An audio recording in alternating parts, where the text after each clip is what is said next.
शरद पूर्णिमा की व्रत कथा। ऐसे करें पूजा और पाएं अमृत लाभ। शरद पूर्णिमा अश्विनी मास की पूर्णिमा को कहा जाता है। पुराणों के अनुसार देवी लक्ष्मी इसी पूर्णिमा तिथि को समुद्र मंथन से उत्पन्न हुई थी, इसलिए शरद पूर्णिमा की रात का हिंदू धर्म में अपना विशेष महत्व माना जाता है।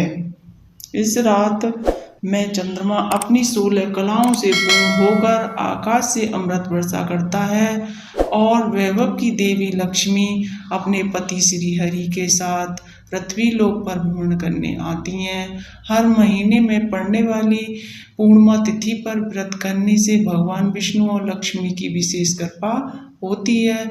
माँ लक्ष्मी और श्री हरि की इसी कृपा को प्राप्त करने के लिए एक साहूकार की 2 बेटियां हर पूर्णिमा को व्रत किया करती थीं।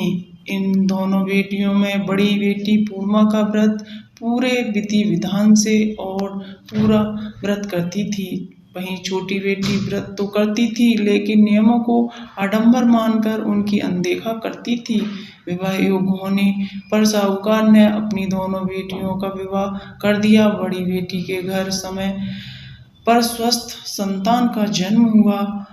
संतान का जन्म छोटी बेटी के घर भी हुआ, लेकिन उसकी संतान पैदा होते ही दम तोड़ देती थी।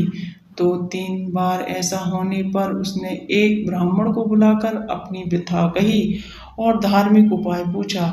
उसकी सारी बात सुनकर और कुछ प्रश्न पूछने के बाद ब्राह्मण ने उससे कहा कि तुम पूर्णिमा का अधूरा व्रत करती हो, इस कारण तुम्हारा व्रत फलित नहीं होता और तुम्हें अधूरे व्रत का दोष लगता है। ब्राह्मण की बात सुनकर छोटी बेटी ने पूर्णिमा व्रत विधि विधान से करने का निर्णय लिया, लेकिन पूर्णिमा आने से पहले ही उसने एक बेटे को जन्म दिया। जन्म लेते ही बेटे की मृत्यु हो गई। इस पर उसने अपने बेटे के शव को एक पीढ़ी पर रख दिया और ऊपर से एक कपड़ा इस तरह ढक दिया कि किसी को पता न चले। फिर उसने अपनी बड़ी बहन को बुलाया और बैठने के लिए वही पीढ़ा दे दिया। जैसे ही बड़ी बहन उस पीढ़े पर बैठने लगी, उसके लहंगे के किनारे बच्चे को चुभ गई और वह जीवित होकर तुरंत रोने लगा। इस पर बड़ी बहन पहले तो डर गई और फिर छोटी बहन पर क्रोधित होकर उसे डांटने लगी कि क्या तुम मुझ पर बच्चे की हत्या का दोष और कलंक लगाना चाहती हो? मेरे बैठने से ये बच्चा मर जाता तो?